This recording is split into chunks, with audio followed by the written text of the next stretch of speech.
Chose promise, chose due. Après vous avoir présenté la première partie de la mini-série sur Meghan et Harry sur Netflix, aujourd'hui je vais vous dire ce que je pense de la seconde partie. On se retrouve après ça.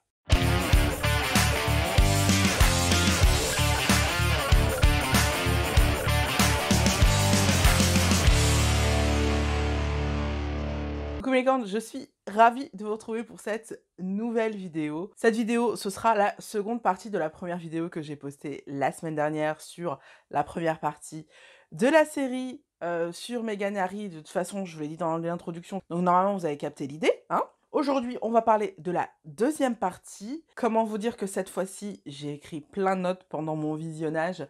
Du coup, je vais pouvoir bien vous parler de tout ce qui s'est passé, tout ce qu'on a pu voir, des phrases qui m'ont vraiment interpellée dans le documentaire. Donc l'épisode se termine sur un gros problème de sécurité parce que le Covid arrive, les gens sont censés rester chez eux et du coup ils n'ont plus de sécurité, ils ne savent plus où aller. Il y a le Canada qui décide de ne pas les protéger, donc ils ne savent plus où aller. Et donc c'est là que se termine le 5e épisode. Et on entame le 6e épisode avec Tyler Perry, le réalisateur, Tyler Perry, acteur-réalisateur, qui leur propose son aide. Donc il bouge aux États-Unis. Donc il met à leur disposition une maison et un service de sécurité qui va protéger la maison. Et donc ils passent le premier anniversaire d'Archie dans cette maison. On voit qu'ils font du DIY, donc ils font eux-mêmes un arche de ballon et un gâteau. C'est très joli, c'est très mignon de le voir. Et là, le Daily Mail, pour la seconde fois, le Daily Mail leak l'adresse à laquelle ils se sont réfugiés. Donc, l'adresse se retrouve dans la presse et du coup, ils sont de nouveau harcelés par les paparazzis. Évidemment, ça, c'est pour se venger de la lettre par rapport au père. Meghan dit, ils auraient pu juste dire, bon, on a déconné, désolé. Au lieu de ça, ils ont décidé de lui déclarer la guerre alors qu'ils étaient en tort. Et Harry nous explique qu'en fait, quand il était petit, Diana disait si la presse s'acharne sur toi, c'est sûrement que tu fais quelque chose de bien. Donc il a décidé de continuer à faire son procès contre le Daily Mail. C'est là qu'on nous montre en fait qu'ils ont dû déménager en vitesse, qu'ils ont trouvé une autre maison et ils nous montrent la façade de la maison. J'adore leur maison. On voit la façade, on voit la cuisine, on voit le salon. Je crois pas qu'on voit leur chambre. Mais j'adore leur maison. Comment vous dire? C'est une maison à la façade très provençale. Ça me rappelle énormément la façade de de mon immeuble. D'ailleurs, c'est une des raisons pour lesquelles j'ai craqué sur cet appartement. C'est que la façade de l'immeuble est fait très maison provençale et j'ai un gros coup de cœur sur ce genre de bâtisse. Ouais, on dirait un mas provençal. Trop mignon, j'adore. C'est là qu'ils commencent à avoir leurs premières apparitions publiques. Et on voit que le public les soutient à fond la caisse.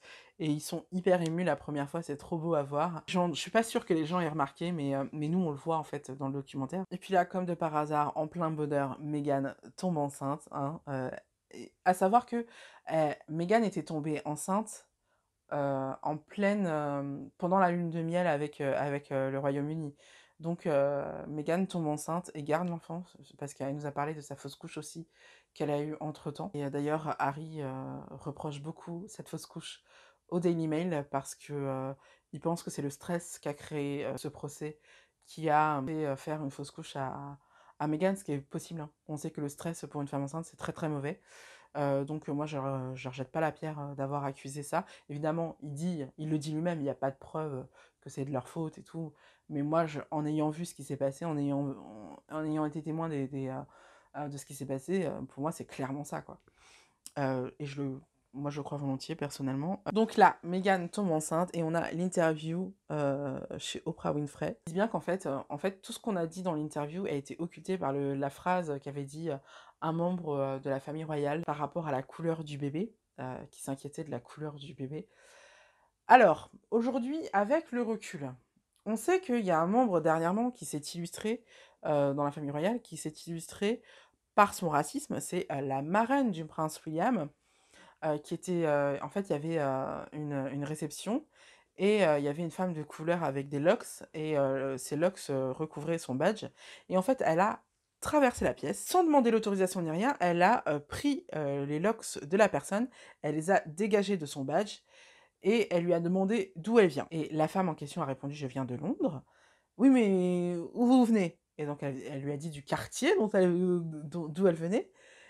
Et elle dit: «Oui, mais votre famille, enfin, d'où en Afrique?» Elle lui a dit: «Je sais pas, en fait». Elle était descendante d'esclaves, donc elle ne sait pas d'où en Afrique elle vient, et elle finit par dire que, sa famille est de Jamaïque, mais qu'elle, elle est britannique. Pour ceux qui s'en rendent pas compte, ce genre de comportement est totalement raciste, parce que ça équivaut à demander à quelqu'un: «Pourquoi t'es noir, en fait? Pourquoi t'es là et tu noir?» Vous vous en rendez peut-être pas compte, mais c'est exactement ce que ça dit, et c'est un peu raide, pour la personne qui se reçoit ça. Quand tu ne connais pas quelqu'un, tu ne vas pas lui demander, d'où elle vient, alors que, la conversation ne s'y prête pas, que tu connais à peine cette personne. Enfin, c'est personnel, c'est quelque chose qui est assez personnel.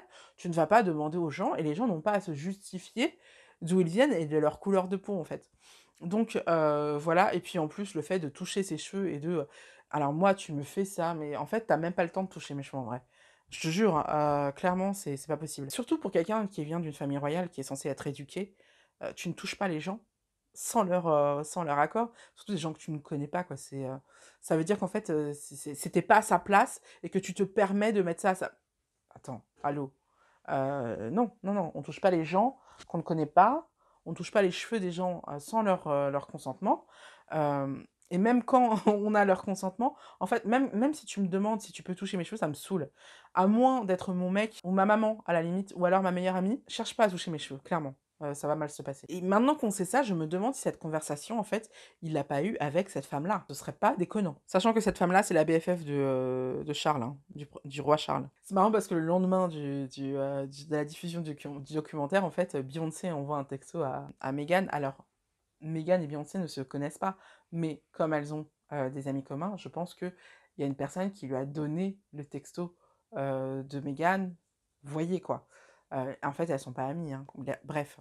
Donc, Beyoncé a envoyé un texto et Harry fait. Et là, Tyler Perry, qui est celui qui avait logé Harry et Meghan précédemment, dit que en fait, dans cette interview, elle aurait pu dire énormément de choses, beaucoup plus que ce qu'elle a dit, mais elle avait tellement de classe et tellement de pudeur et tellement de noblesse qu'elle n'a pas dit tout ce qu'elle avait à dire. Et je pense aussi qu'elle a dû vivre pas mal d'autres choses et qu'elle nous a rien dit, tu vois. Après, Beyoncé qui envoie un texto à Meghan, là c'est Harry qui reçoit un texto de son frère. Et on ne sait pas ce qui est écrit dans le texto, mais apparemment, c'était pas cool. Apparemment, c'était pas cool. Je ne sais pas ce qu'il y avait dans ce texto, mais Et donc là, on a une séquence très cute où en fait, Meghan et Harry font les œufs de Pâques, en fait, cachent les œufs de Pâques pieds nus dans leur jardin. J'ai trouvé ça super cool de le voir aussi détendu, aussi relax. Très clairement, ils ont la vie que je rêverais d'avoir, donc je ne veux pas de ce qu'ils ont vécu avant, hein, clairement. Mais entre leur amour, leur maison, leurs enfants, leur jardin, moi je prends ça, hein, clairement. Je prends pas le reste, mais ça, je prends. Ensuite, vient l'enterrement du prince Philippe. Et le prince Philippe, ça a été une grosse blague avec ma BFF et moi. Pour déconner, on a dit ouais, mais la mort du prince Philippe, c'est à cause de Meghan. Et comme je vous l'ai dit, à chaque fois qu'il y avait quelque chose de négatif, on se disait c'est la faute de Meghan.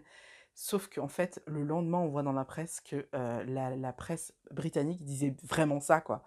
Et on s'est dit, mais ils sont pas sérieux, le mec il a presque 100 ans et ils inculquent ça à Meghan, mais franchement arrêtez quoi. Et donc évidemment l'enterrement du prince Philippe a été très compliqué parce que bah, Meghan est restée aux États-Unis parce qu'elle était enceinte, qu'elle voulait garder le petit, j'imagine.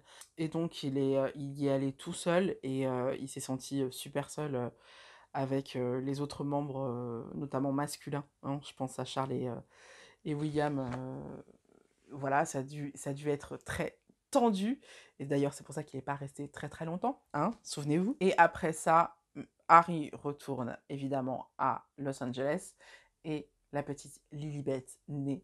Et j'ai trouvé ça trop chou parce que elle avait un body, il y avait écrit dessus la petite Lily.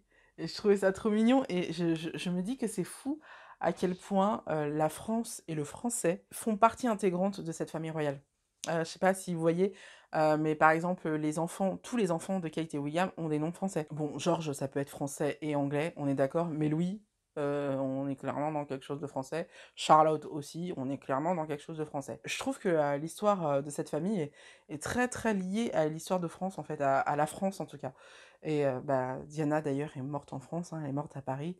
Donc voilà, c'est fou comme on est liés, qu'on le veuille ou non, en fait, à cette famille. Et Harry nous explique qu'en fait, Lily, elle a les yeux bleus, mais alors bleu, bleu, bleu, et elle a les cheveux blonds phéniciens. Donc en fait, elle est rousse, hein, en gros. Et c'est trop mignon. Je suis sûre que ça va être une très très belle jeune fille. Et à ce moment-là, le juge se prononce en faveur de Meghan Markle. Évidemment, il y a un appel qui est demandé du Daily Mail.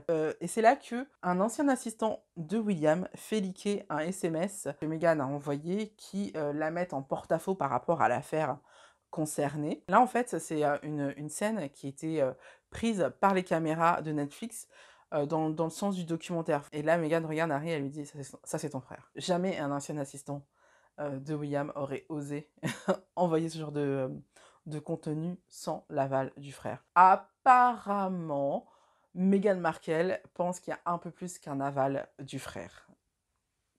Je pense qu'on peut la croire. Mais ça n'a aucun effet et il gagne quand même l'appel. Donc, Meghan Markle a gagné son procès contre le Daily Mail. Suite à ça, Meghan nous explique qu'elle a une amie en fait qui, au moment des fêtes, nous demande quel est votre mot pour l'année qui s'est écoulée. En 2021, à ce moment-là, Meghan voulait donner le mot peace parce que c'est ce qu'elle voulait, mais elle s'est dit qu'en fait cette année ça a été plus une question de vérité, rétablir la vérité, rétablir sa vérité.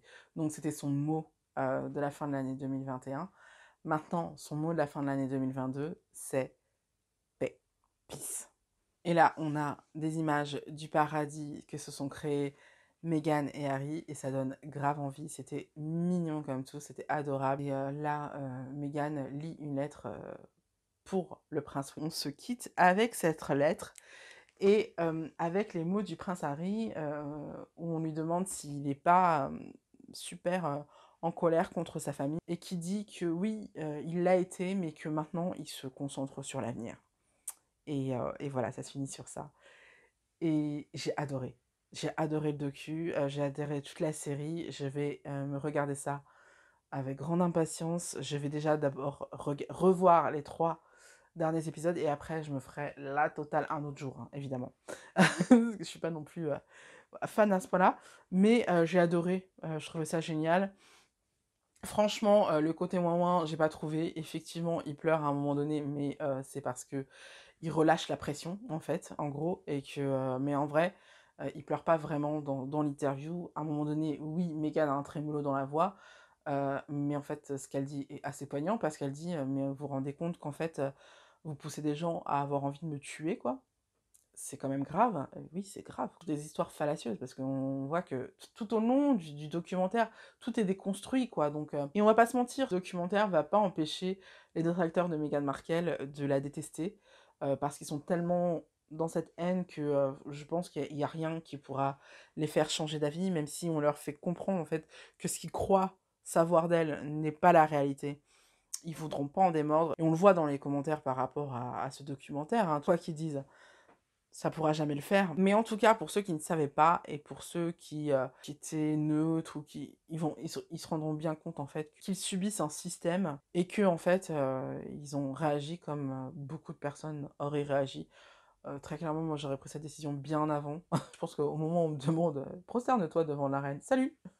J'ai pas grand-chose à leur reprocher là-dessus. Évidemment, ceux qui sont déjà derrière Meghan et Harry, comme moi par exemple, forcément on va pas changer d'avis. Je suis contente de voir que ce que j'ai pu percevoir d'eux, ce que j'ai pu ressentir d'eux, s'avère vrai. Je vous dis franchement, je suis vraiment déçue de l'attitude de William qui semble manquer énormément de confiance en lui et de self-control. Parce que on nous explique plein de fois où en fait il s'est mis en colère et tout. Et mec, détends-toi, quoi, pète un coup, c'est pas possible. Cette histoire est triste, mais en même temps, je suis contente de les voir dans le bonheur dans lequel ils sont en ce moment. Je me dis que oui, ils ont beaucoup souffert et ils ont beaucoup donné à cette famille royale, mais qu'en même temps, ce qu'ils en récoltent, c'est quand même ultra positif pour eux et je pense qu'ils sont exactement à l'endroit où ils devraient être. Et c'est d'ailleurs ce qu'ils disent pour conclure leur documentaire, d'ailleurs, c'est ce que je veux dire pour conclure ma vidéo. Voilà, j'espère que la vidéo vous a plu. J'ai adoré vous faire, ces 2 revues. Bah, écoutez, on se retrouve la semaine prochaine pour que je vous raconte ma life et que je vous explique pourquoi j'ai disparu pendant 2 semaines. C'est pas non plus ouf. On a beaucoup de choses à se raconter, à se dire, enfin beaucoup de choses. Je sais pas si on peut dire beaucoup de choses, mais on a des choses à se dire. J'ai des choses à vous expliquer, pour que vous compreniez mon point de vue, parce que je fais un métier assez bizarre que beaucoup de personnes ne comprennent pas. Donc forcément, des fois, ça demande, des explications. Mais bon, sur ce, je vous dis à très vite. Je vous fais d'énormes bisous. Ciao, bye.